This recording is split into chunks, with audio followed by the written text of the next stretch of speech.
tuturo. Siya rin ang naging Secretary General ng Alliance of Concerned Teachers at isang unyon na nakatuon sa pagpapabuti ng kalagayan ng mga guro at edukasyon sa bansa. Politikal na karera. Nagsimula ang kanyang politikal na karera nang siya ay mahalal bilang kinatawan ng ACT Party List noong 2016.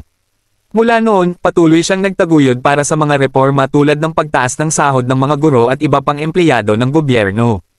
Isa siya sa mga pangunahing may akda ng anti-endo bill na naglalayong wakasan ang labor contractualization sa kanyang panunungkulan. Nakilala si Castro bilang isang matatag na boses laban sa mga patakaran na itinuturing niyang hindi makatarungan.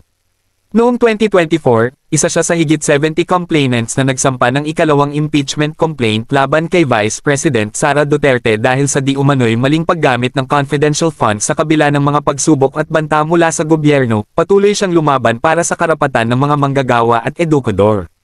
Mga kontrobersya. Sa kabila ng kanyang tagumpay,